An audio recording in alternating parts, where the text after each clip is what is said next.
Lotaria amerikane po të rejsh të gjithë shqiptarët. Qytetarët dynden drejt pikave të ndryshme në kryeqytet për të aplikuar. Arsyeja kryesore që i shtyn të ikin është papunësia, por lotaria nuk është e vetmja mënyrë për të larguar nga Shqipëria. Braktisja e vendit po bëhet me mënyra nga më të ndryshmet, një formë e gjetur së fundmi është aplikimi për të punësuar jashtë.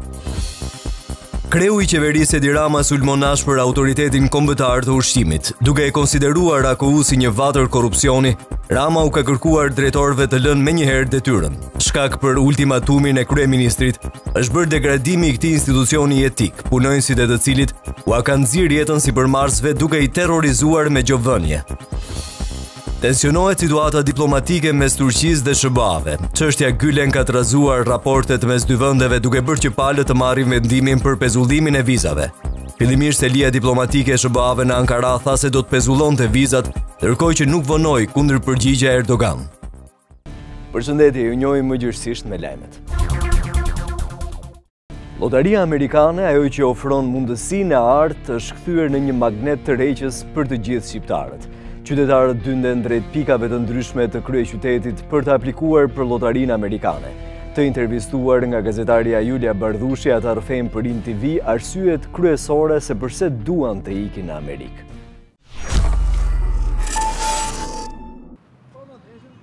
Ka më pak se një javë që janë hapur aplikime drejt ëndrrës amerikane dhe shqiptarët janë dyndur në përpika të ndryshme në kryeqytet për të aplikuar për lotarinë. Shumica e tyre që kamera e INTV-s intervistoi thanë se edhe pse janë zhgënjur pasi deri më tani nuk kanë fituar, do të riaplikojnë. Sigurisht nuk mungojnë dhe ata që aplikojnë për herë të parë. Po, kam aplikuar. Kur aplikove? Po, 2 ditësh. Do ta bëj patjetër. Herë të tjera e ke bërë? E kam bërë. E kam bërë. Sa herë? 2. Po këtë vit? Po, do ta bëj. Më shumë se 3 herë. Kujtiet, po se tentove nuk del në herë. Po, këtë vit po. Po vitet më përpara? Jo, se tash e kam bërë 8 në jetë. Sa do edhim? Sa do edhesh? Po, qëra parë. Po jam nga Kosha, besoj se do më bjerë. Jo, asnjëherë, po do ta bëj këtë vit. Jo, e parë që e bërva. Pjesa më e madhe qytetarëve që takuam ishin të rinj dhe shkaqet kryesore pse duan të ikin në Amerikë janë të lidhura me problemet ekonomike dhe sociale. Ka shumë arsye pse do të ikë. Puna është e para, mënyra e testës është e dyta. Besoj se mjaftojnë. Për një mundësi tjetër më të mirë. Kjo ka qenë ëndra ime që kur kam qenë e vogël. Shumë e zorshme për të ruajtur këtu. Sidomos për këtë pres që po vjen tash, papunësia e madhe, sidomos punësimi në Tiranë është shumë keq me pagesën mirë, privati. Në 200.000 lekë rrogë nuk kalohet këtu. Na jo po ikin njerëzit. Nuk ka një arsye tjetër, kështu thjesht e test më mirë. Është papunësia e mirë. 2 vitet e fundit, fluksi i aplikimeve për lotarinë amerikane ka qenë në rritje duke kaluar dhe shifrën e 200.000 aplikuesve. Braktisja e vendit është kthyer në një qëllim për shumë shqiptarë. Lotaria amerikane ofronte një mundësi për ta, por shanset e tyre për të shkuar në SBA janë paksuar, sidomos pas zgjedhjes së Trumpit president. Një rrugë tjetër për të lënë Shqipërinë, e cila po përdoret gjithësisht, është ajo e sigurimit të kontratave të punës. Shqiptarët çdo vit dhe më shumë po përdorin mënyra nga më të ndryshmet për të braktisur vendin. Edhe këtë vit, një prej mënyrave më të lehta, por më me pak shanse për të fituar, është lotaria amerikane. Shanset janë paksuar mbi të gjitha këtë vit, pasi me ardhjen në pushtet të presidentit Donald Trump, është marrë vendimi që numri fituesve të përgjysmohet. Një tjetër lotari është dhe ajo kanadeze, por për të fituar kriteret janë shumë të repta dhe aplikuesi duhet të jenë kryesisht me arsim të lartë, por duhet të kenë dhe para si fond garancie. Një tjetër rrugë se si mund të lësh Shqipërinë që së fundmi po kthehet në trend është ajo përmes kontratave të punës, ku me qindra mjek, infermier dhe së fundmi dhe stomatolog janë drejtuar shtetit gjerman. Vetëm në 2 vitet e fundit numri punonjësve të shëndetësisë që kanë lënë vendin ka kaluar shifrën 300. Dhe shtetet e tjera, shumë të largëta, janë zbuluar nga shqiptarët për të punësuar. Përmes agjencive të punësimit, shumë shqiptarë sot punojnë në Katar deri në Zelandën e Re. Po këtë vit është vënë re se ka nisur dhe eksodi akademik, pasi numri maturantëve që lanë Shqipërinë për të studiuar jashtë është dyfishuar. Tronditja që mori tregu i call center është shoqëruar me rritjen e papunësisë mes të rinjve. Sipas të dhënave të Instat, 3 mujorin e 2 të vitit 2017, papunësia tek të rinjt është rritur me 1%, duke shkuar në rreth 78.400 të papunë. Punësimi tek të rinjt pëson tronditjen e parë gjatë 3 mujorit të 2 të këtij viti. Pas 2 vitesh, për herë të parë shënohet rritja e papunësisë tek të rinjt. Sipas të dhënave të Institutit të Statistikave, 3 mujorin e 2 të vitit 2017, papunësia tek të rinjt është rritur me 1%, duke shkuar në rreth 78.4.000 të papunë. Instituti i Statistikave thotë se rritja e papunësisë tek të rinjt ka reflektuar atë që ndodhi me tregun e call centerave. Tremujori i dytë i këtij viti ka shënuar dhe largimin më të madh të bizneseve call center, ku të rinjt nga 15 deri në 29 vjeç kanë qenë dhe pjesa më e madhe e të punësuarve. Kjo ka ndikuar në mënyrë të drejtë për drejtë edhe rritjen e papunësisë te kjo grup mosh. Kompania call center deri më tani kanë qenë burimi kryesor i punësimit tek të rinjt, të cilët ishin të tërhequr nga pagesat e larta, por edhe oraret fleksibël. Ndërkohë ky tremujor tregon rënien e këtij sektori për herë të parë në vendin tonë, që për instalimin e tyre në Shqipëri. Goditja e call centerave erdhi pas vendimit të qeverisë italiane, e cila në përpjekje për të ndaluar eksodin e punës drejt Shqipërisë, miratoi një ligj të posaçëm për këtë çështje. Kjo periudhë tremujore reflektoi edhe zbatimin e këtij ligji, i cili në fakt solli një dëm të madh tek punësimi i të rinjve në Shqipëri, duke rritur papunësinë me 1%. Ndërkohë në këtë sektor në Shqipëri kishte rreth 800 kompani me rreth 25.000 të punësuar, sipas të dhënave zyrtare. Vetëm 2 shtete të Bashkimit Evropian aplikojnë TV-n pa kufi për bizneset. Me sa duket pas vendimit të fundit, Shqipëria do të jetë e treta në listë. Ndjekim bashkë detajet. Vendimi i fundit për vendosjen e taksës të TV-s për biznesin e vogël, edhe nëse ky i fundit ka xhiron zero, ka ngjallur shumë reagime. Në fakt, vetë 2 shteteve, të gjitha vendet e tjera europiane kanë një kufi se kur një biznes duhet të nisë të paguajë taksën e TV-s. Nga shtetet e BE-s, vetëm Spanja dhe Olanda nuk kanë kufi të regjistrimit të TV-s, ndaj dhe vendi ynë me sa duket do të bëhet i treti. Pa aktualisht, derisa të merret vendimi përfundimtar me ligj, kemi një kufi të përcaktuar. Një biznes në Shqipëri përfshihet në pagesën e TV-s kur realizon një xhiro vjetore mbi 5 milion lekësh apo 36.000 euro. Edhe të dhënat e Komisionit Evropian tregojnë se mesatarja e xhiros vjetore për aplikimin e TV-s në vendet e BE-s është 25 deri 35.000 euro. Edhe në rajon ka një nivel të ngjashëm qarkullimi vjetor që datohet me TV-s. Arsyet kryesore pse qeverit vendosin kufi për pagimin e TV-s lidhen me nxitjen e biznesit të vogël për rëndësinë që ka ai për gjenerimin e punësimit. Edhe në Shqipëri, sipas të dhënave të Instat, mikro-ndërmarrjet me 1 deri 9 punonjës krijojnë 42% të vendeve të punës. Argumenti i dytë lidhet me vështirësitë në kontrollin dhe kontabilizimin e pjesës së fundit të zinxhirit të shitjes, pasi mikrobizneset bien prem më lehtë e abuzimit dhe korrupsionit. Duke i konsideruar AKU si një vatër korrupsioni, kreu i qeverisë Edi Rama u ka kërkuar drejtorëve të lënë detyrën. Shkak për ultimatumin e Ramës është bërë degradimi i këtij institucioni jetik. Sipas kreut të qeverisë, punonësit e këtij institucioni u kanë nxirr jetën sipërmarrësve duke i terrorizuar me gjobvënie. Kryeministri Edi Rama i rikthehet ultimatumit për largimin e punonjësve të administratës. Pas mjekëve dhe hipotekave, tashmë janë drejtuesit e AKU-s, të cilët janë vënë në shënjestër të kryeministrit. AKU-ja është një vatër e mbushur me korrupsion dhe një vatër ku gjobvënia për qëllime korruptive është standard. Të gjithë drejtorët e AKU-s duhet të rivjen provë dhe një pjesë e konsiderueshme e tyre duhet ikin vetë. E dini vetë si keni ardhur, kush ju ka sjell, pse ju ka sjell dhe pse nuk mund të jeni drejtor të AKU-s. Duke konsideruar AKU-n si një problem kombëtar, kryeministri i vendit bërë një analizë të problematikave që ka ky institucion, jetik për jetën dhe sigurinë ushqimore të qytetarëve. Ky është institucion që vë gjoba, që i nxin jetën sipërmarrjes, që terrorizon dyqane dhe tregtarë të vegjël dhe që në fund fare nuk përmbush misionin e vet. AKU tashmë me një drejtues të ri, i cili sipas kryeministrit Rama është në provë për gjatë 100 ditëve të para, do të ketë detyra të qarta për gjatë kësaj periudhe. Brenda 100 ditëve në Republikën Shqipërisë nuk duhet të ketë asnjë pikë gjaku në rrugë. Therrje në rrugë s'mund të ketë më. Ndalimi i gjobave për sipërmarrësit dhe për njerëzit që tregtojnë normalisht është detyrim i këtyre 100 ditëve. Ylzim Basha ka reaguar ashpër për ngjarjen e tajentes me Gramoz Hruçin. Sipas tij, kjo është tentativë për të mbyllur gojën opozitës. Sjellja Gramozruçit në kuvend është një tentativë për t'i mbyllur gojën opozitës, kështu deklaroi kreu i Partisë Demokratike Lulzim Basha në një dalje për mediat me njëherë pas mbledhjes së grupit kuvendor të Selis Blu. Edi Rama përmes Gramozruçit u mundua të dhunoj rregulloren për t'i mbyllur gojën opozitës. Kjo nuk ka për t'u pranuar kurrë dhe nuk do të ndodhë, e kundërta do të ndodhë. Por demokratët paralajmërojnë opozitë të fortë kundër qeverisë Rama 2, ndërsa për këtë qëllim, Lulzim Basha paralajmëroi dhe interpelanca me kryeministrin dhe ministrat e kabinetit qeveritar. Ne do të intensifikojmë aktivitetin ton parlamentar, duke rikthyer një praktik konform rregullores, që është praktika e pyetjeve, seancës pyetjeve, për të vendosur Edi Ramën dhe ministrat e tij para përgjegjësisë.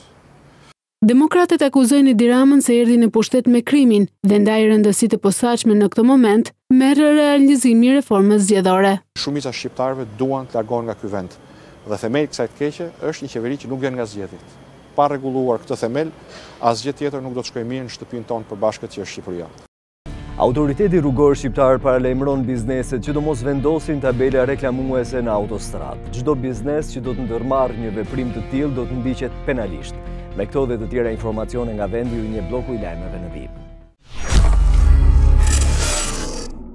Çdo person apo biznes që do vendos tabela reklamuese në autostradë do të ndiqet penalisht.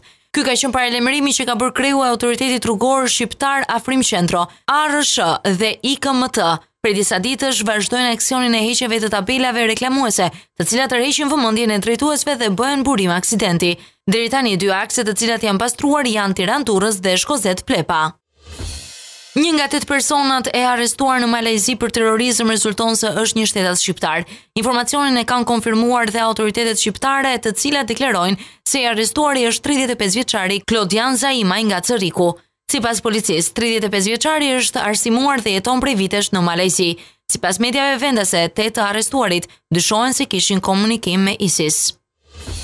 Shtohen vjedhjet nga minorenët. Policia e Tiranës ka vendosur në pranga 4 adoleshent pasi akuzohen se vjedhin në mas celular. Policia deklaron se mbi të arrestuarit rëndon akuza vjedhje me dhunë.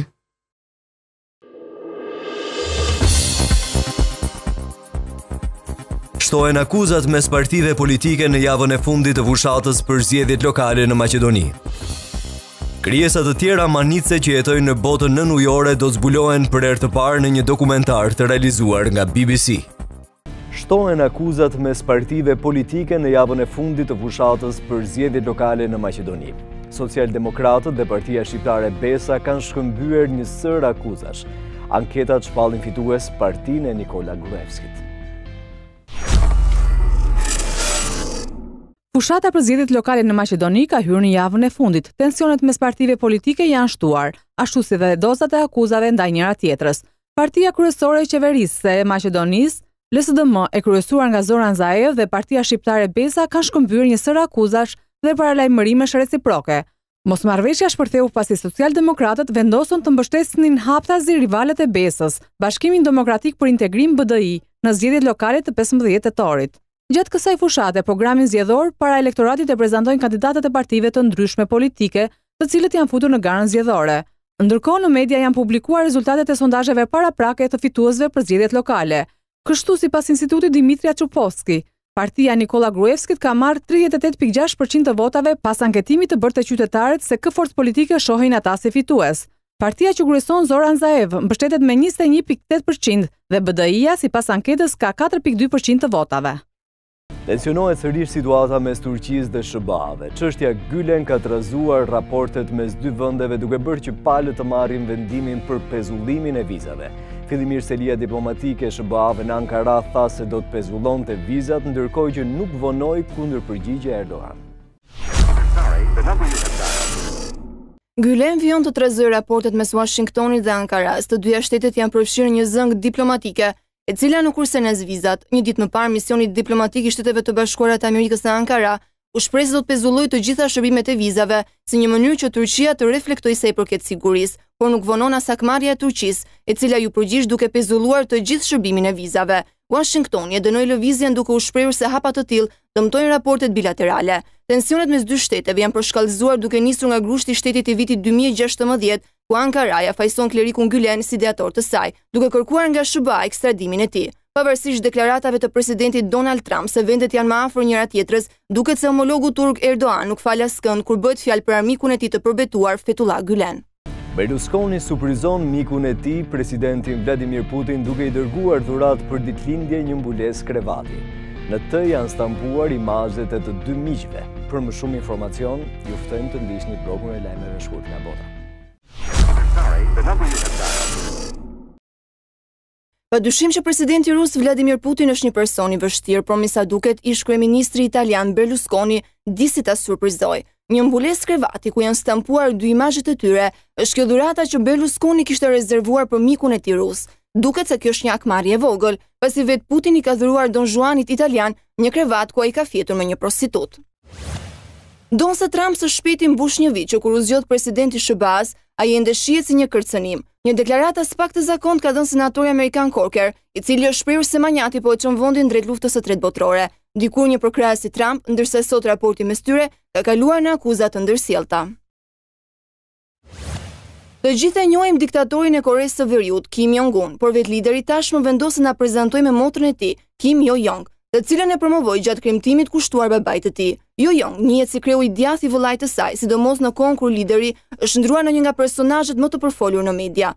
Sigurisht si pjesëtare e familjes edhe motra e Kim Jong-un është e përfshirë në politikë. Pavarësisht fytyrës ëngjëllore të fokusuar nga mediat, urojmë që të mos jetë një kopje të vëllait, edhe pse deri më tani ajo njihet si njeriu më i besuar i liderit që kërcënon botën me testimin e armëve bërthamore.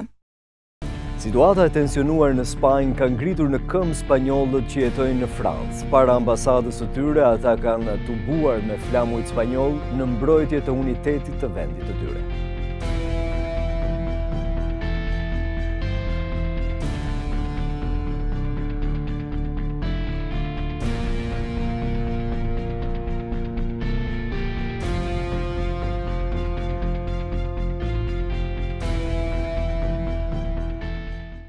Për dy gjithë ata që nuk kanë mundur të informohen me zhvillimet më të fundit, përcjellim lajmet kryesore në web.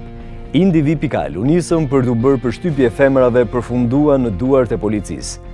Opinion.al, policia e Shkodrës paralajmëron tifozët pak përpara ndeshjes duhet të jenë të kujdesshëm. Syri.net, arrestimi i imamit në Malajzi, muftiu i Elbasanit në Çrrik, ka ekzistuar një grup me prirje radikale. Lapsi.al, e kërkonte Interpol Roma, kapet në Vlorë trafikanti shqiptar. Newsbomb.al, vodhën dhe kaluan kufirin me 6 krerë kafsh, arrestohet 24 vjeçari në kërkim një tjetër. Jeta është qef, shkrimi i rrallë ish presidentit grek, nëna më fliste shqip, nuk dinte greqisht. Luhet sot në Loro Borici në Shkodër ndeshja e shumë pritur Shqipëri-Itali. Përballja me skuadrën 4 herë kampione bote shënon fazën përmbyllëse të eliminatorëve Rusi 2018.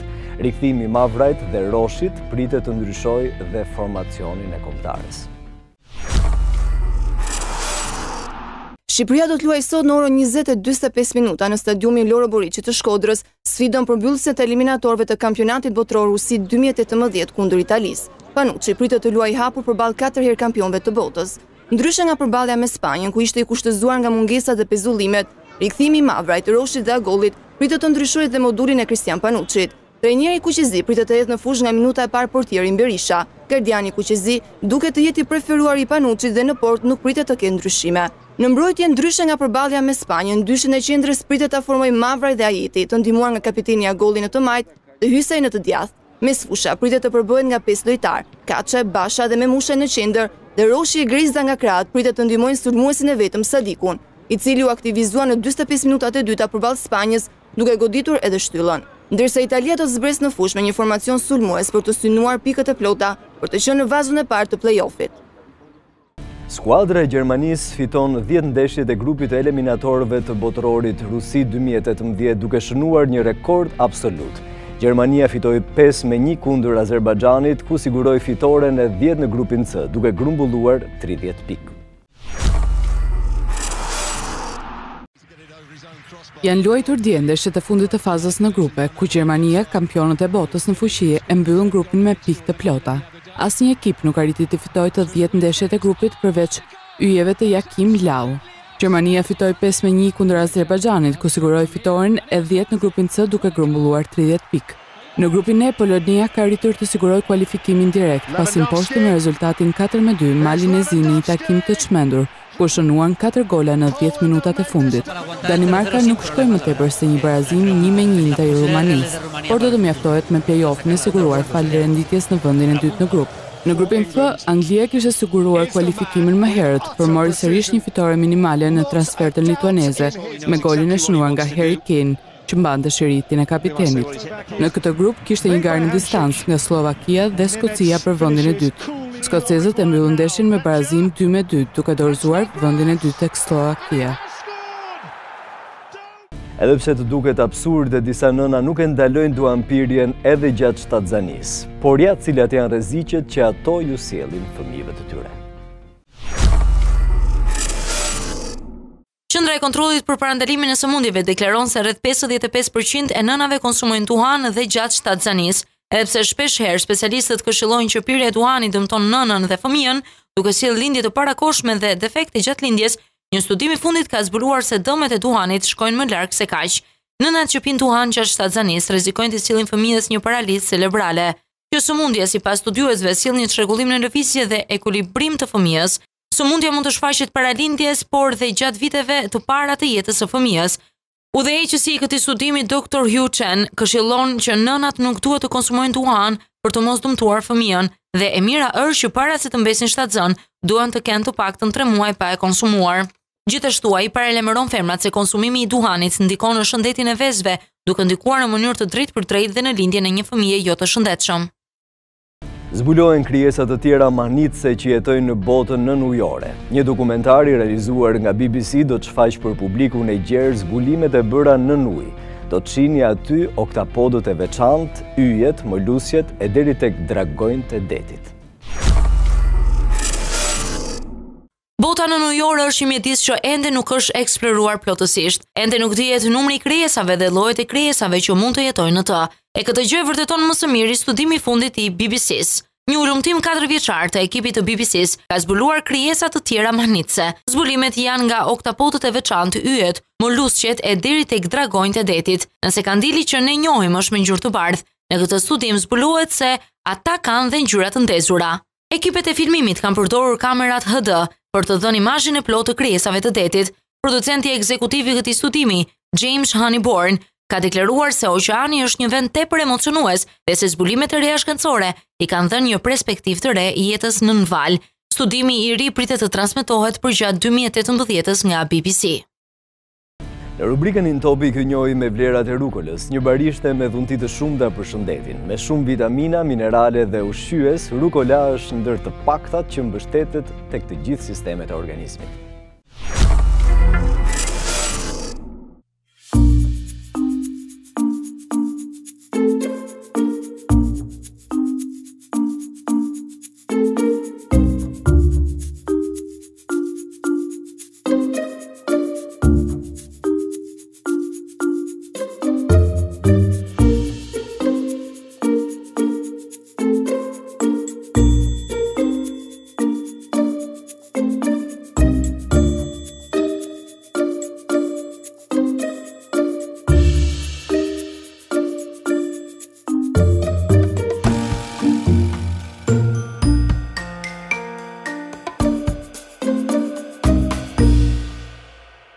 Lajmet e showbizit do të ndiqni. Debra Messing nuk i mbajti dot lotët në ceremoninë e prezantimit të yllit të saj në shëtitoren e famës në Hollywood. Ndërkohë Kim është mërzitur mjaft për fotot me bikini në Meksik, ku të gjithë vunë re celulitin në trupin e saj.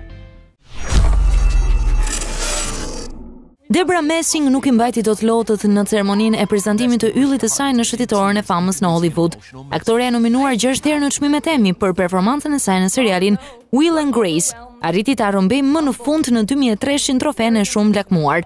Duke folur për agjensinë Reuters, aktoreja u shpreh se rikthimi i serialit komik në 2017 nuk mund të vinte në një kohë më të mirë. Yjet e muzikës janë bashkuar në një këngë që ka si qëllim të mbledh ndihma për ishullin e shkatëruar nga uragani Maria, Puerto Rico. Almost Like Praying është shkruar nga Lin-Manuel Miranda, e pjesë e saj janë Gloria Estefan, Rita Moreno, Jennifer Lopez dhe Mark Anthony. Almost Like Praying përzien lirikën në spanjisht dhe anglisht, e merr elemente inovative nga kënga Maria e West Side Story. Kim është mërzitur mjaft për fotot me bikini në Meksik, ku të gjithë vunë re celulitin në trupin e saj. Nuk e kuptoj, unë në të vërtet nuk dukam ashtu, ndjehem e pasigurt, nuk mund ta mendoj, ka thënë Kim në episodin e radhës të Keeping Up with the Kardashians. Në atë kohë, Kim ishte me pushime në plazh në Meksik për ditëlindjen e 38 të motrës së saj, Courtney. Çdo vit për vetëm një javë, një qytet lind në shkretëtirën e Nevadës. Ndiqni për më shumë videon viral.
Lotaria amerikane po të rejsh të gjithë shqiptarët. Qytetarët dynden drejt pikave të ndryshme në kryeqytet për të aplikuar. Arsyeja kryesore që i shtyn të ikin është papunësia, por lotaria nuk është e vetmja mënyrë për të larguar nga Shqipëria.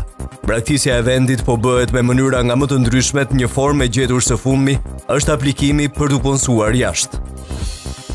Kreu i qeverisë Edi Rama sulmonash për autoritetin kombëtar të ushqimit. Duke e konsideruar AKU si një vatër korrupsioni, Rama u ka kërkuar drejtorëve të lënë menjëherë detyrën. Shkak për ultimatumin e kryeministrit, është bërë degradimi i këtij institucioni etik, punonjësit e të cilit u kanë nxirr jetën sipërmarrësve duke i terrorizuar me gjovënie. Tensionohet situata diplomatike mes Turqisë dhe SBA-ve. Çështja Gülen ka trazuar raportet mes dy vendeve duke bërë që palët të marrin vendimin për pezullimin e vizave. Fillimisht selia diplomatike e SBA-ve në Ankara tha se do të pezullonte vizat, ndërkohë që nuk vonoi kundër përgjigja e Erdogan. Ju sapo keni ndjekur News në INTV. Për më shumë na vizitoni edhe në intv.al. Bashkë mirupafshim.